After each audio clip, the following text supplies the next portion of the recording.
Sa mundong ito, ang tanging nais lang naman natin ay ang maging masaya at ibigin ng isang taong kapareho mo ng panalangin.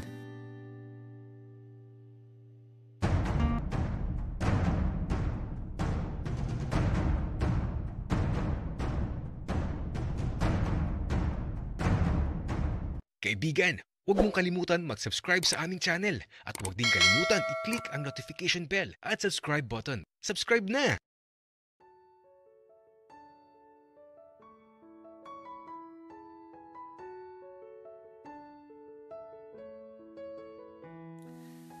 Ikaw na lang ang siyang kulang sa buhay kong ito.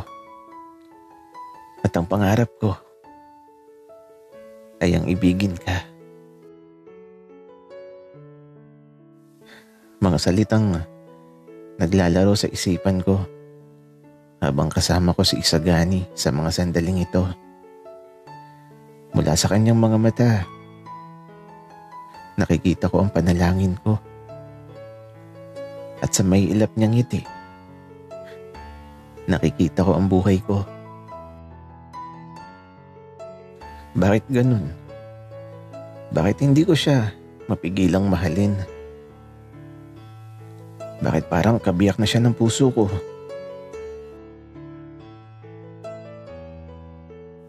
Sagani, kamusta? Masarap, di ba? Hindi ko alam. Gutom lang siguro ako kaya kinakain ko tong mga dala mo. Ikaw talaga Isagani.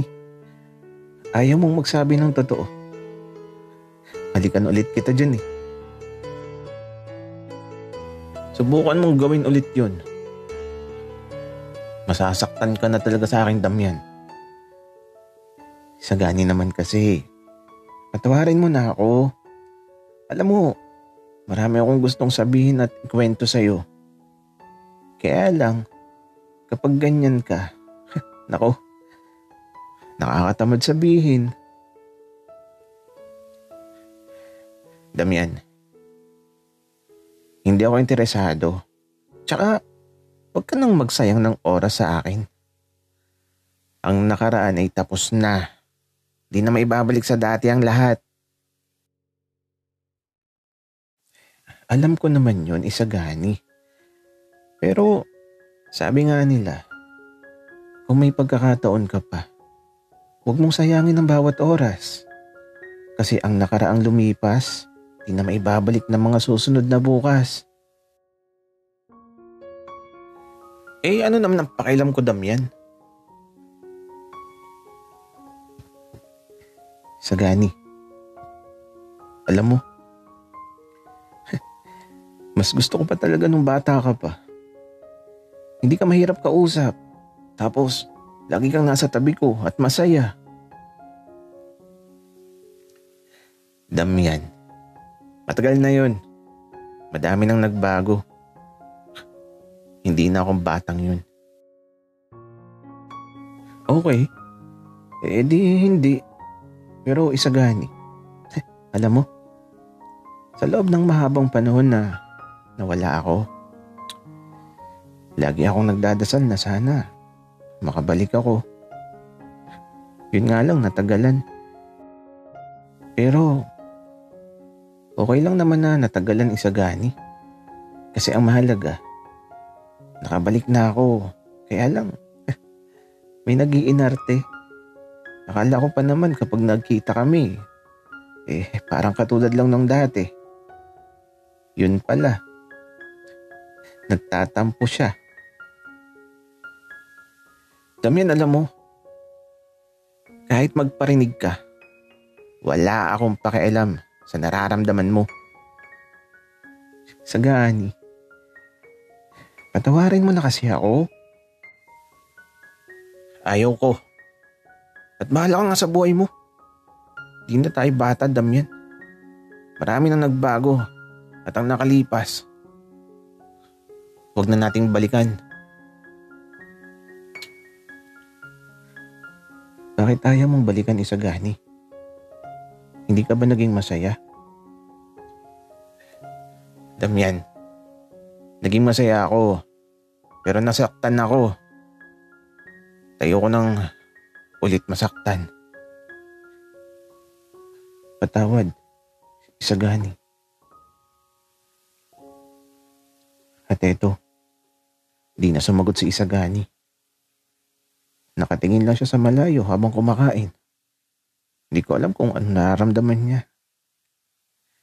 Pero sana naman, sa pagbabalik ko, maghilom na yung sugat sa nakaraang sumugat sa puso niya. Tapos na akong kumain. Salamat. Sige, malis ka na. Wika ni Isagani tapos ito. Iniwan na niya ako. Pero di pa ako aalis. Hihintayin ko siya.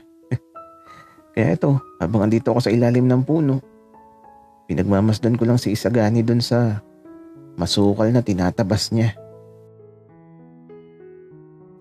Napakataas ng mga damo. Nakakatakot. Baka may ahas dun. At ito kung kanina ay mainit. Unti-unti namang nagiging makulimlim sa buong paligid. At ito, umaambon na. Parang uulan ata ng malakas. At mula sa langit, may nagpakitang bahaghari. Napakaganda talagang pagmasdan ng bahaghari. Kaya ito, nakatingin lang ako sa langit. At si Isagani naman, halatang pinagmamasdan lang din ang bahaghari. Subalit sa paglipas ng mga sandali, unti-unting lumalakas ang pagbuhos ng ulan. Buti na lang at may dala akong payong. Kaya lang si Isagani, bakit ayaw niyang sumilong muna dito sa ilalim ng puno? Patuloy lang siya sa pagtatabas.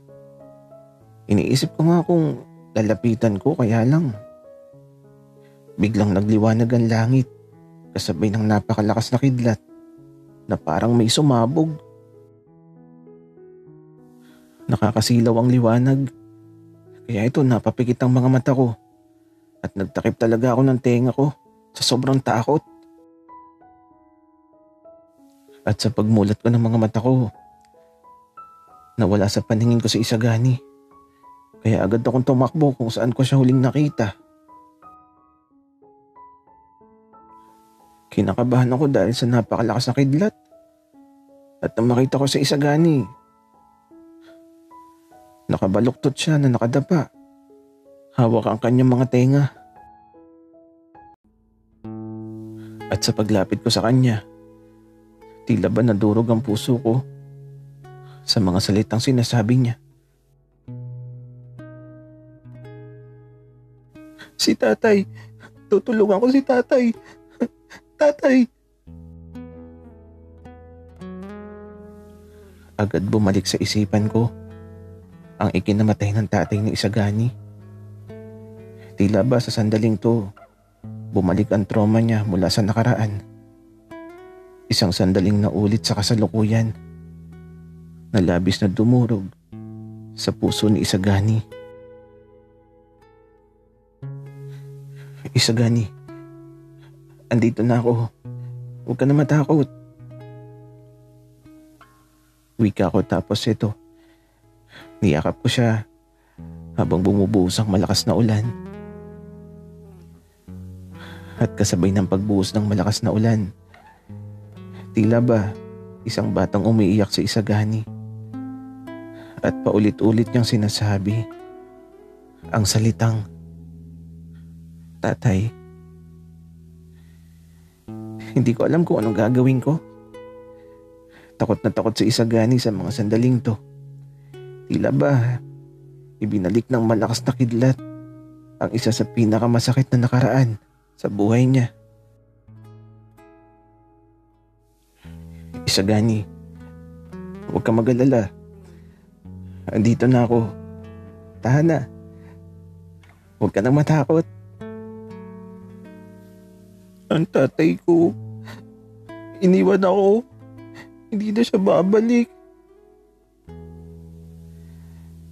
Tanging mahigpit na yakap Sa napakalakas ng pagbuhos ng ulan, ang tanging kaya kong ibigay kay Isagani sa mga sandaling to. Sana makatulong ako kahit paano. Kasi ayoko nakikita siyang umiiyak.